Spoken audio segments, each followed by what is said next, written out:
حضرت مولانا اشرف علی تھانوی رحمت اللہ علیہ فرماتے ہیں میں نے کبھی بھی اپنی چپل کو قبلے کی طرف منہ کر کے نہیں رکھا۔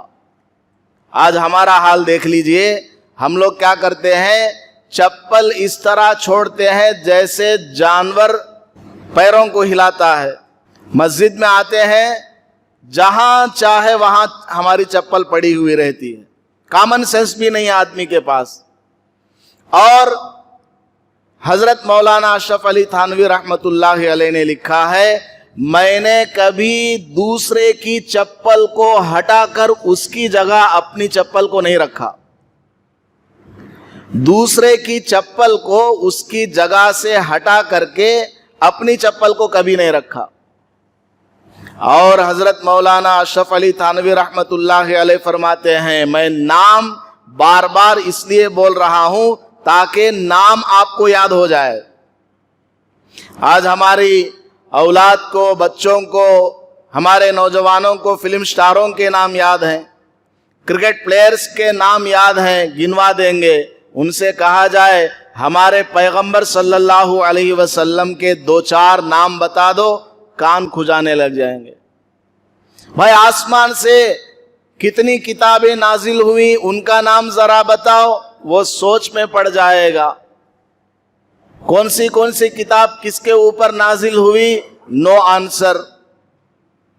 قرآن کریم میں کتنی سورتیں ہیں، کچھ پتہ نہیں ہے۔ وتر کی تیسری رکعت میں جو دعائے قنوت پڑھی جاتی ہے ذرا پڑھ کر کے سناؤ، نہیں آتا۔ فلموں کے گانے ہمارے بچوں کو یاد ہیں، سیریلز کی میوزک سن کر کے گھر کی عورت کچن میں سے بتا دیتی ہے کہ فلاں سیریل کا ایڈ آ رہا ہے، ایڈورٹائز آ رہا۔ صرف کان سے آواز سن کر کے بچے سمجھ جاتے ہیں کہ یہ ٹام اینڈ جیری ہے یا دبلا موٹو پتلو ہے، نئی نئی چیزیں آ رہی ہیں۔ تو ہم نے اپنے بچوں کو بگاڑا ہوا ہے، خود اپنے آپ کو بھی بگاڑا ہوا ہے۔ حضرت مولانا اشرف علی تھانوی رحمت اللہ علیہ فرماتے ہیں میں نے کبھی اپنی چپل کو دائیں ہاتھ سے نہیں پکڑا۔ ذرا سوچئے آپ لوگ، فرماتے ہیں میں نے کبھی اپنی چپل کو داہنے ہاتھ سے نہیں پکڑا۔ کیوں؟ ہر اچھے کام کو داہنے ہاتھ سے کیا جاتا ہے، اور چپل وہ نیچے پڑی رہنے والی چیز ہے، اس کے نیچے گندگی بھی ہوتی ہے۔ داہنے ہاتھ سے تو قرآن کو پکڑا جاتا ہے۔ لوگوں سے مصافحہ کرنا ہو، پہلے داہنا ہاتھ جاتا ہے، آگے بڑھتا ہے، پھر بایاں آ کر کے سپورٹ لگا دیتا ہے۔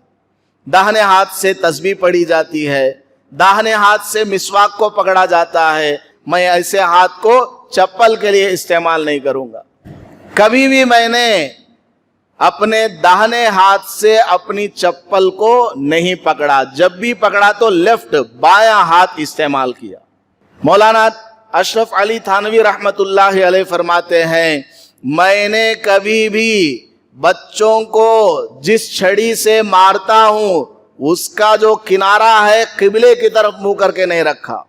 ایک ہوتا ہے کنارہ جس کو استاذ اپنے ہاتھ میں پکڑتا ہے، اور ایک لکڑی کا کنارہ سامنے ہوتا ہے، اس کنارے کو حضرت اشرف علی تھانوی رحمت اللہ علیہ فرماتے ہیں میں نے کبھی اس کنارے کو قبلے کی طرف منہ کر کے نہیں رکھا۔